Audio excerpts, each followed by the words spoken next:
All right, let's start tonight.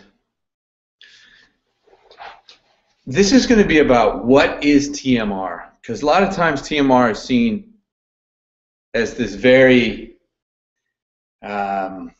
esoteric kind of technique, something that is so new, maybe unresearched, unlooked at, unobserved, and I want to dispel that myth. But I want to take some realization to say, look, TMR is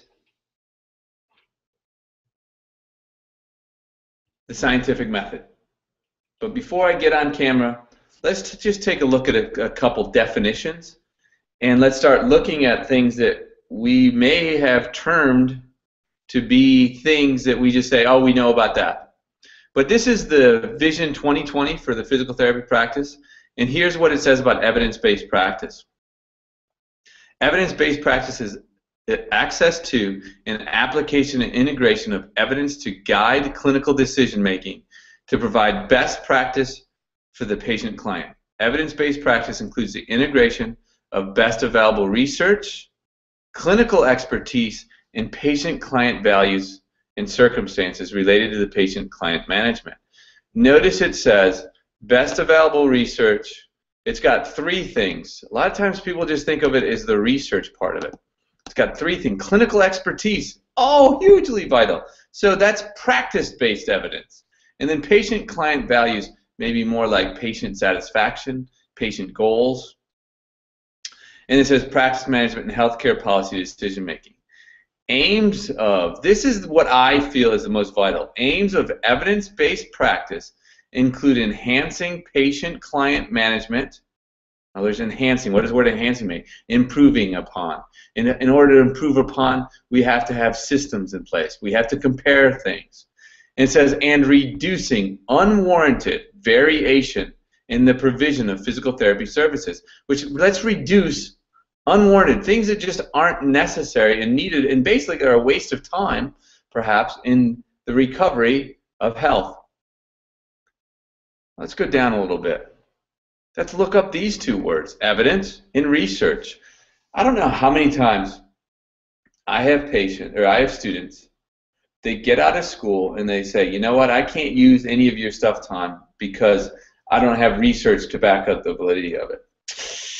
And I said, man, it kept bugging me for the last couple of years. And I was like, man, people who do the TMR realize this enhances every single technique. It's not a technique in and of itself. It can be, but it's only because it's a scientific method. And when you see me explain tonight on camera what I'm referring to, hopefully this will let you realize, oh, that's what he's been meaning about this. But let's take a look. Evidence.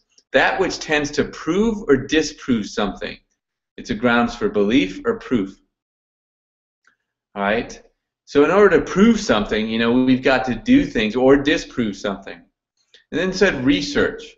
Diligent and systematic inquiry or investigation into a subject in order to discover or revise facts, theories, applications, etc. To make extensive investigation into. And I'm going to show you that that's the most important thing that you need to be doing on a daily basis in your practice. You need to be living, breathing evidence research, evidence-based research, and using it. And what that truly means, and what this is all underneath the umbrella of the scientific method. So let's take a look at what the scientific method definition is. And this is all through the Webster's Unabridged Dictionary. I don't know what year it was.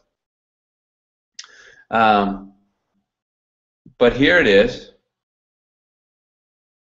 All right, a second. Scientific, pertaining to science. So let's look up science, because that's what it says, pertaining to science. That was in the definition. And the second one fit the most. It says a systematic knowledge of the physical or material world gained through observation and experimentation. Method, a manner or mode of procedure, especially an orderly, logical, or systematic way of instruction, inquiry, investigation, experiment, presentation, etc. Definition 3 said order or system in doing anything.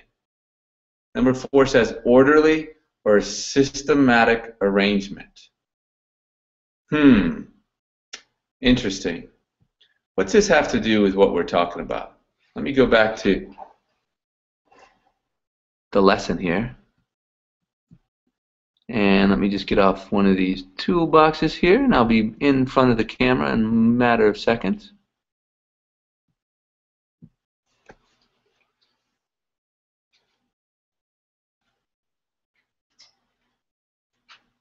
So let me give you an example here, is that I was teaching a group of PTA students today. And here's what they were taught. Joint moves. And I'm going to ask you the same questions. When you do a joint move, when you learn how to do a joint move, you were assessing the joint for what? You were assessing it for restriction. Correct? I'm going to move around the joint, A, P, P, A, maybe some rotation, maybe inferior, superior, and I'm assessing it for where it's restricted.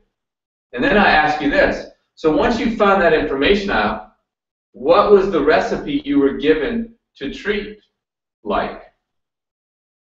And you were given the recipe that if it's AP is restricted, you were told to go which way into it. So in other words, you came into physical therapy or pain relief, whether you're a personal trainer, OT, ATC, they kind of built you the box. And the box, actually, the sides of it are the recipes. Here's what we're going to, the way in which we're going to show you how to do it.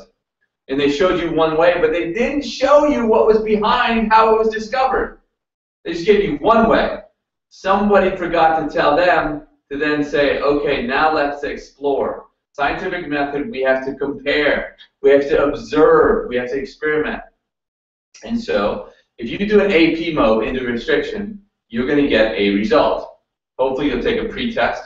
You'll do the AP mode for two sets, whatever, how many other sets you decide on, and then you're going to post-test. Don't do anything else in between. Do that one variable. That's a good experimentation. What does not, that's a good one variable experiment. But that just gives us a result of one thing. In order to make it scientific, we have to compare it to something. So, did you ever step outside of the recipe and then test into the least restricted? Now you can say, you know what, Tom, when I'm doing this person right here, I found out their most restricted was AP.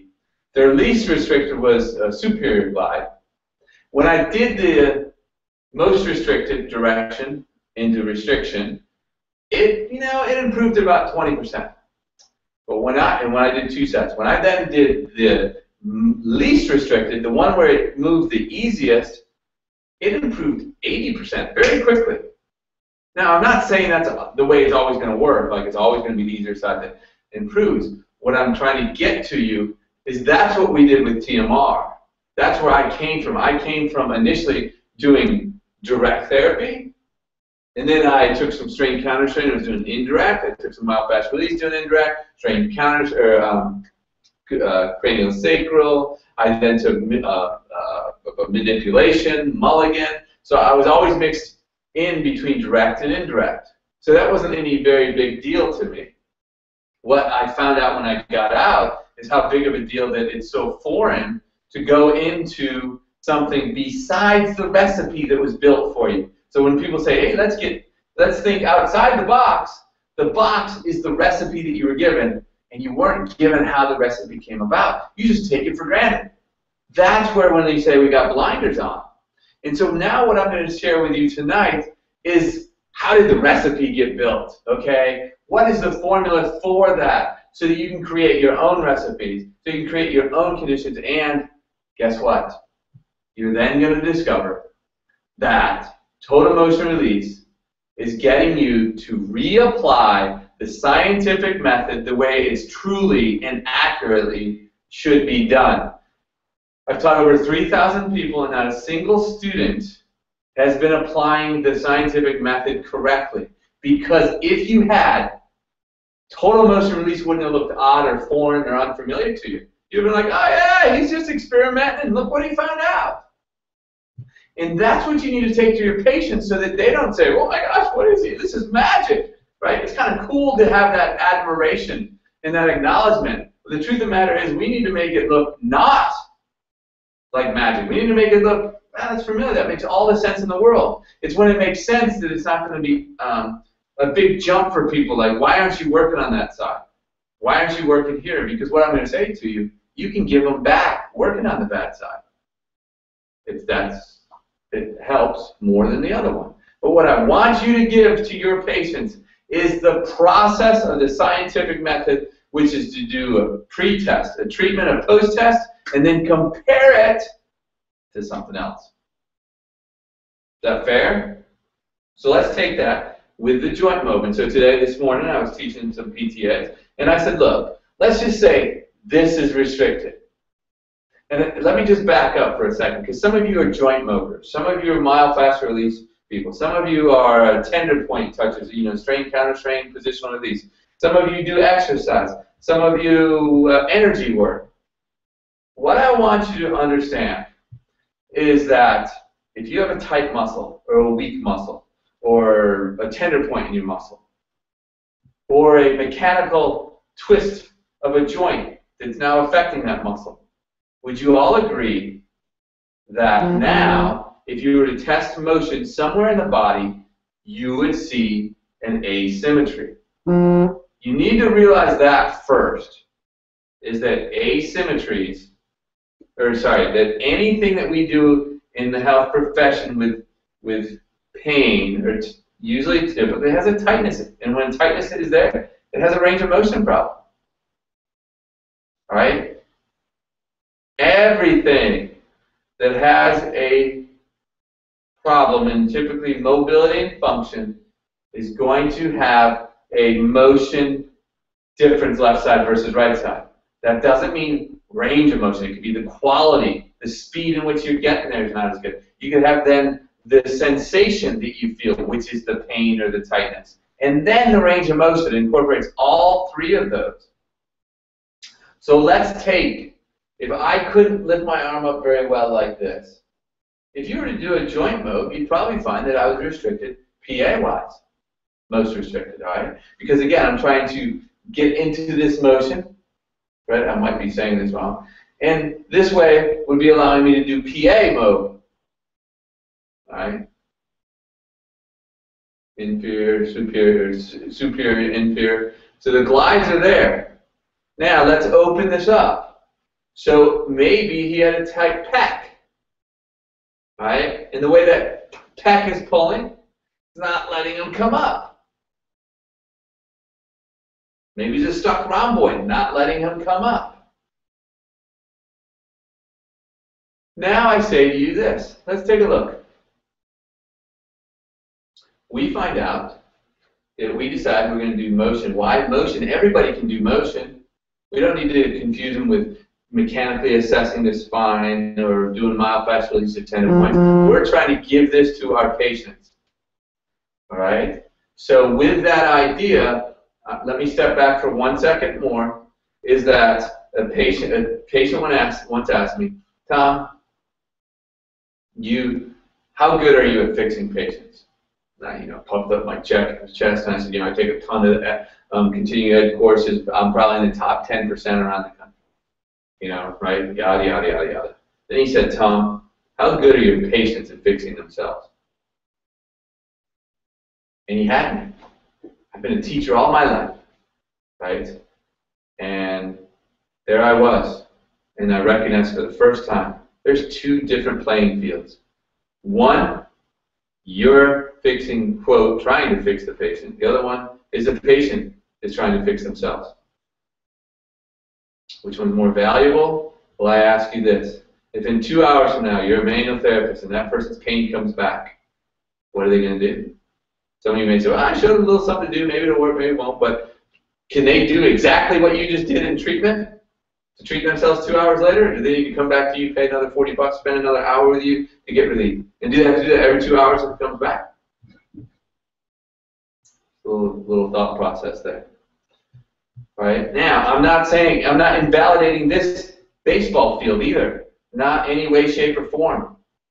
What I want to say is I'm not playing in that baseball field. I'm over here in this one. teaching the patients how to fix themselves, right? And there's different rules perhaps in this. And if you're at that stage of the game, you'll know it. You'll be ready for it, and that's the fun of it, okay?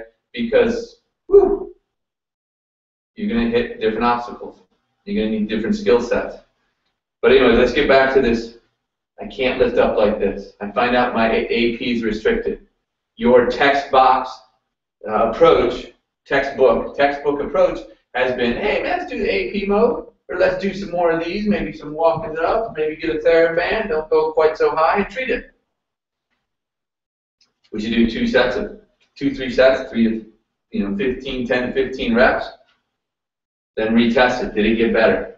So let's say it was a 7 out of 10, it was we use in therapy, it's 70 out of 100. And then from there you're going to go, okay, cool. What else can we do to see if we can make it better faster? Hey, what if we found and we went to the third most restricted or the third easiest motion? We find out that this was the next or the third easiest position. And so we do a bunch of these. When we get done, we test this out. Ooh, that's better. Then maybe we go to the least restricted. All right, we go to the least restricted, maybe behind, and we retest this one and go, whoa, that's awesome. And that's why you do all that TheraBand motion, right? Because you don't know. People just say, hey, these are the motions of the shoulder, forward, backward, side, rotate, rotate. But you don't even know whether they work. You just give it to them. You got to do external, internal rotation. You better be tested if you want to be evidence-based. Right? Experimenting, getting a system down, using that system to make it more orderly, making it more orderly so people can understand it, and so you can check off what one worked better. So there's where it began. I don't know why somebody decided to go with the most restricted to treat it. I have no clue in the world where that ever came from or why that came about. But then one day somebody came along and said, you know what's a shoulder? Well, you know the neck. The nerves run down from there, runs down the shoulder, so it's okay. We might be okay treating the neck. So then somebody played around with the neck, and they noticed it got this better. And then they made that okay to do. So maybe you could do some retractions or some protrusions or some joint modes in the neck, and you notice it made it better. The thing is, if somebody had come into you and they did with multiple conditions and had you, when you were down there doing the ankle, also assess their shoulder, and then treated the ankle, and it got better, and then you went and retested the shoulder, you would have found out already that when you fixed that leg, that foot, your arm also got better. But none of you knew maybe to do that. So your patients aren't familiar with that either. Okay? And then some guy by the name of Tom Alonzo Baker, meaning me, comes around, and I decide I don't want to just be in this area. I wonder what would happen if we did the other side, just out of kicks and giggles. Wonder what would happen. And sure enough, boom, we go up and we do the exact motion they can't do on this side, because I'm thinking in left to right balance, like here's my spine is my center point, that's my fulcrum. It has to move certain ways. It also has these kind of motions, and if you're a mechanical therapist, you got all those E, F, G, something, I forget what all they're called in muscle energy, in the way you look at it from some manipulation. But you basically got teeter-totters. And all of a sudden, if this can't work, maybe there's muscles being pulled in a certain direction, torquing the spine out of whack, but the way to untorque it is to use the other side. So, does that make sense? Right? Kind of makes sense. I can rationalize why it is. Let's just see if it works. Let's experiment. Let's observe the result. We come over here, and we decide to do the other side with the exact same thing we couldn't do over here, and we do 3 sets of 15, or we push into end range. Lo and behold, we come back over here, and dag, it doesn't work. Feels smoother. The whole body feels better. That didn't happen just overnight, okay? I had to do lots of them, lots of observation, lots of experimentation on hundreds of people before I go, oh my gosh, you know what? I have a pattern here. Here's the pattern. When I treat into the most restricted direction of motion, and then I compare it to maybe even the same side, but into the easier motion, the easier typically works better. That's what the difference between strain counter strain and mobilization might be. Like, well, that's kind of cool. But then went to the other side of the body, and not only did it seem to free up the shoulder, it seemed like the whole body kind of freed up more when you're doing it. And if I did that enough and compared it enough, all of a sudden I came to pretty good certainty that 80 to 90% of the time, instead of starting on the injured side, I started on the non-injured areas, well, the non-injured side, let's just say left to right. We'd be like, wow. And so that became the basis that we started. We put people in little boxes and said, let's start on the good side. Without wanting to say, okay, just start on the good side. Because what's happening now, people are starting on the good side because Tom said so, and they don't really understand the underlying concept. You can start on whatever side you want. Just don't box yourself in and not do other sides. You're a three-dimensional creature. The opposite of left to right is one of your dimensions. If I cut you with a knife down the center, the opposite of the right side is the left side. I cut you at the belly, the opposite of the right shoulder, the top is the bottom, which is the hip. Back we're very nicely lined up. Look, the hands look like the feet. The elbows bend exactly like the knees. They don't go any further. They straighten out. They got 2 bones in the forearms, 2 bones in the shin and calf, right? The most motion we have in the bigger joints is the shoulders and the hips. Very symmetrical. So there's a top-bottom thing. The opposite of this shoulder, this shoulder, if I cut you. So there's a kind of different way in which to analyze that. Then we have z-axis. Z-axis gives us our torsions, our rotations. If I cut you right here with a sword, the opposite of this shoulder is this hip. If I cut you the other way, which is this way, the opposite of the right shoulder is the left hip. It will drive you nutty, but we make you so excited if you test this. We used to do this in TMR 1. Do a joint mode, or test a joint. Find somebody who, when they lay down, this shoulder doesn't move very well. This one goes all the way to the wall. And then you go, or all the way to the floor. And you go, okay, this one's tight. Let's find out which way it's tight. You go, it's AP tight. Don't touch it. Now go to the other hip and do an AP over there, other shoulder, and do an AP over there. Mode. Check out what happens to the other side. Didn't even touch it. But what's even cooler, go down and do a hip mode to one of the hips. Then reassess. And that'll make you go, you are kidding me, Tom. Then go down and do something in the ankles and see what it does. And then, from that evolvement, from where you stand right now in the box you painted yourself, you will begin to open up your box to be bigger and bigger and bigger. And then what TMR did is we did the method. We put it in an order, a systematic process that can be used to discover where you're tight. Then it can use the exact same method that we use to discover as treatment. And then we can use that treatment as homework. Right? But the more important thing is that we can understand the process we're using so that then we can go use it on another joint, and another joint, and another muscle. So let me give you some reality on that. Patient comes in, they've been treated for a bit, and they're saying to you, I just want to look at my computer, make sure everything's good. Saying, yo, okay, great, this is working and stuff, but why aren't you treating my right shoulder? Right then and there, I stop everything I'm doing, I say, ooh, I've gone too fast, or you maybe misunderstood something, or the way I delivered it to you made it be like Tom said, hey, let me wave my magic wand and look at what the good side does. I've stepped you through too quickly. I've jumped you. And when you jump things, that's when it looks like magic and woo-woo. But if you take them step by step, you don't lose them along the way. And so I say to you, okay, look, it's your right shoulder that bothers you, right? Correct. Show me a couple motions that bothers you in. And they say this, that really hurts. And I go, okay. We can start anywhere we want, basically, in this whole body. But where is you, as a patient, used to starting? The area of injury. Okay, good. So if this bothers you, we've been conditioned as a society to think if we can't do this, what should we try treating and exercising and making better? And they'll say this. I go, okay. So why don't you go ahead and do a couple sets of these and see if doing them makes you better. I'm not saying it's not going to make you better. I'm just letting you know that it could make them better, worse, or unchanged. Same as doing anything can. And what you'll do is they'll do it.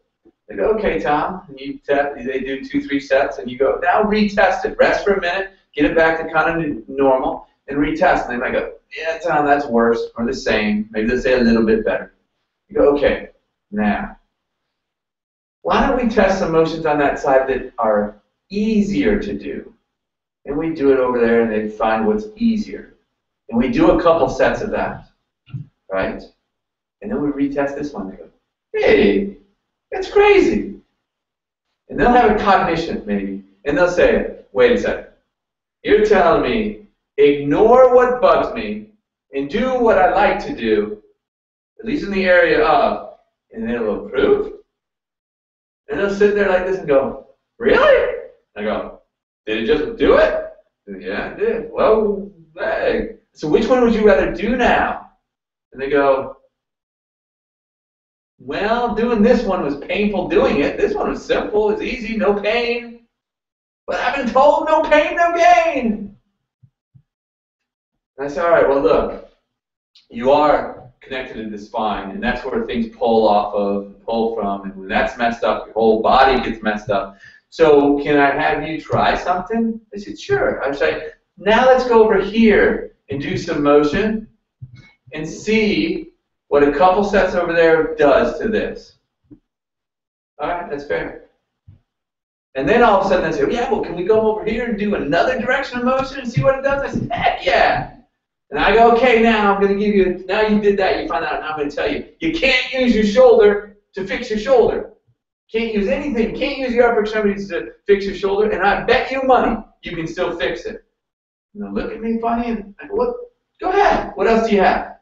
Well, I got my legs, but what else? I go, my trunk. I go, that's it. It's exactly what I want you to know. There's 3 areas of the body, and upper extremities, trunk, and lower extremities. Everything can be fixed from those 3. All right. Quote, I'll put, your air quotes, everything, I don't want to put this out there as, hey, Tom said everything, all right? Some things, might need some other things at times.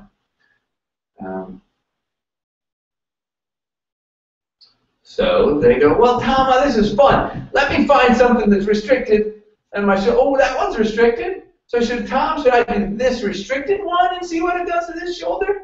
Or should I come over here and do the other side and see what happens to the shoulder? Or should I do maybe something that's easy on one of the 2 sides? I go, where do you want to start? Where do you want to try? They'll say, I don't know, let's just try the hurt one. So they do the hurt one, and they go, golly, that made it worse. Okay, what about doing an easier one on that side? So they do an easier one, they go, ooh, that made it better. That made it better than the other one. Then they do the good side, and they go, whoa, Tom, that is cool. Now what I did is I took them one little block at a time, one little step at a time, and it totally makes sense. And little do you know, you were not given the gift of experimentation in school. Nope. Nope, nope, nope. You were taught recipes because it was easier to show you that. In fact, probably goes back to the beginning of why education came about in the industrial age. Right? I think they'll say that, it was Henry Ford that was trying to get people on the assembly lines doing exactly a task. Here's the task at hand, do it that way. There was a purpose behind that. Well, we are taught the exact same mobilization that was taught 50 years ago, probably. Hey, man, that's no fun. There's no experimentation in that. That's not evidence-based.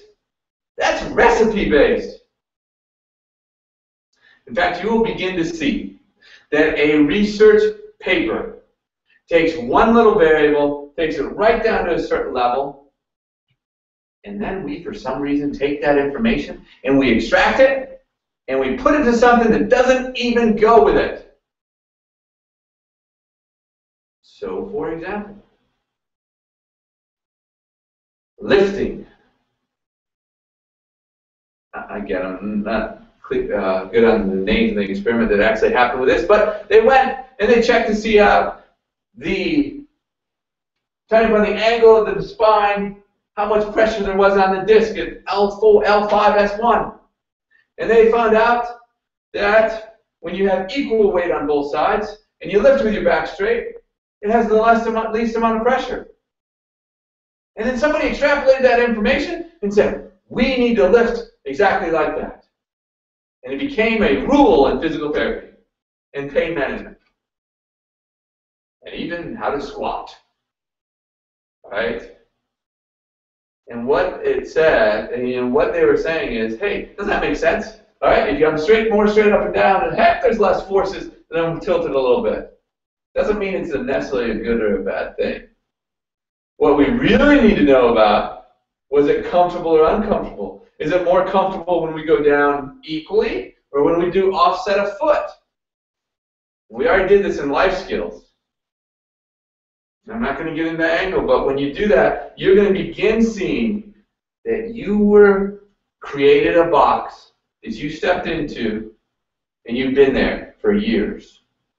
Last week, the week before that, I had therapists that have now been out 43 years and 40 years. Email me and say, Tom, I am having so much fun. This is what I wanted. I wish I had it before. You reignited my passion for therapy. I am having a blast. You know why you're having a blast? Because you're using observation and experimentation, which is creativity, not that rote book learning. Okay? So you can tell I get a little passionate about this. But I get passionate because I don't want to hear another student say, I cannot do total motion release, or I cannot do this technique, or this technique, because this research paper right here said only mobilization works. Well, you see, TMR is a scientific method, and I named it something so that I could get it out there to you to say, look, you've been doing the scientific method wrong. You've just been given a recipe. Stop it! Stop it! Stop! All right? So, I hope that helps you. I hope it gives you reality that when you're doing something, that any question patients ask, you can deal with it. Right? You can take them through the process. Another thing that I want to share with you is that total motion release, or the scientific method, okay, the scientific method with a little bit of a twist of it would be in TMR, gives you 2/3, 67% more stuff to work with to help that person improve. And what do I mean by that? All right, let's take something a lot of you know, which is a McKenzie press-up. And I do not want to bastardize this in any way, shape, or form. I respect the heck out of that. But when somebody put something, McKenzie did a backward extension, all right, with an arm press, and found out it did wonders. And I will tell you, I completely and utterly agree, because he's doing rib cage stuff. Still to this day, I understand they'll say he doesn't know whether it's the disc, even though all that study was done on it. I will tell you this day, it's freeing up the rib cage. It's doing a whole bunch. All right? But I will tell you, there's an easy way to make that faster, the results faster. Right? I want somebody one day to stand on my shoulders and improve the heck and make this faster. So when you do a press-up, that's bilateral. Right? Everything's equal on both sides. You're doing it bilaterally. Now check it out unilaterally. So what about when you go to do a press-up more to one side than the other? You will find that there's one side that's harder than the other side. So you have 3 ways you could treat and compare this. Do it bilaterally. See what the result is now bilaterally. Do it unilaterally, right, to the good or the bad side. Get done. See what your bilateral looks like. Then do the other side. Do the other side. Again, you're on the ground. See what happens. And you're going to start finding patterns. And those patterns are going to lead you to the exact same place that TMR has led you, is the majority of the time, it's more efficient. It usually typically happens faster, and it has a more global effect treating the good side. And I will also share you this, is that when people think of an arm raise or any other motion they do, they have a picture in their head. They say, this is what an arm raise looks like. And I'm saying to you, when you do things, know that an arm raise is connected to the rest of the body. Get the whole body into it. Don't be boring and just, oh, there's my arm raise. Get your body into it. Change up your legs to see which one changes it better. Because most of the time when you guys do exercise here for the legs, boom, dead center. Maybe it would be off better this way, or maybe better this way. And there's a process, and you guys have learned it with the lessons and stuff like that. There's a TMR, boom, boom, boom, boom, boom, taking you through forward, backward, side, side, rotate, rotate, bent elbow, straight elbow, bent knee, bent leg, weight bearing and non-weight bearing. Ready again? Do that one more time. Forward, backward, side, side, rotate, rotate, weight bearing, non-weight bearing, bent arm, bent leg, straight leg. Boom, that's it. So, with that said, the takeaway is this. I'm going to go back for a second. I'm going to screen share.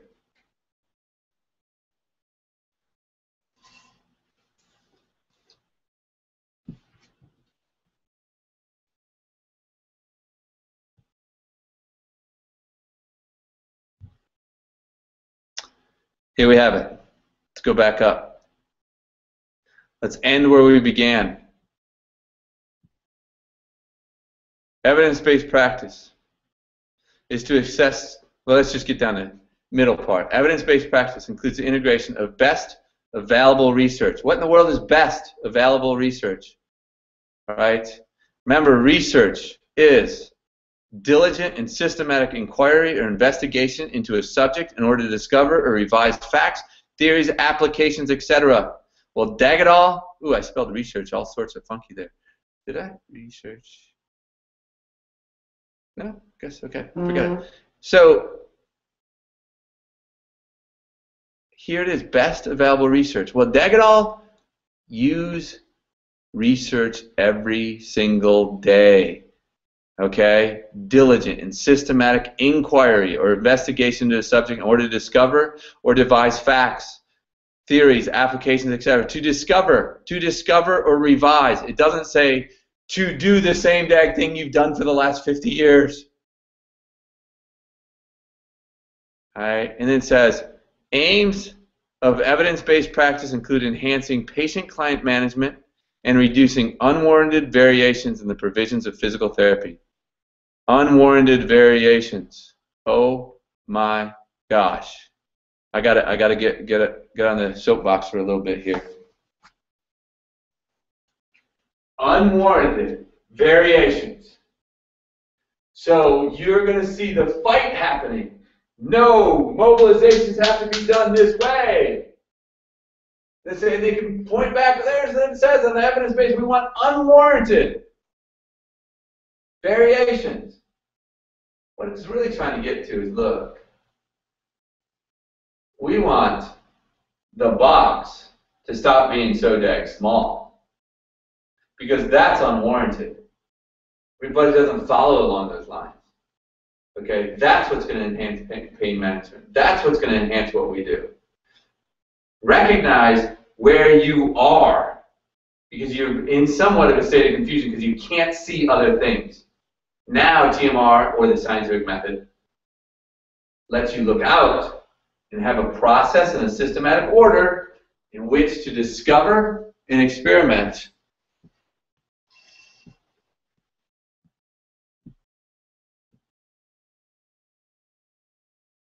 Okay, so now let's evidence. That which tends to prove or disprove something. Prove it works or prove it doesn't work. That's all you need. And then the scientific method pertaining to science. Systematic knowledge of the physical or material world gained through observation and experimentation. Nowhere there does it say gained through what somebody told you should do. Gained through having one way to do it that everybody's done for the last 50 years. Method, a manner or mode of procedure, an orderly, logical, or systematic way of instruction, inquiry, investigation, experiment, presentation. Orderly and systematic. And I will say this again and again and again, is that, whoops, uh-oh, it's not letting me come back to, I don't want to be seen, I want to, No. So right this second, it's telling me I can't come back to just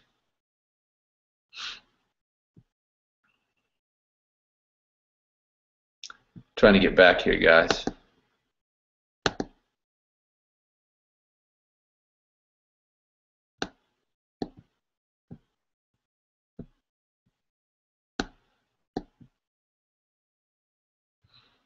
All right, so it looks like it's going to be a little bear here. It's not letting me come back to my picture, which I'd like it to. Give me 1 second.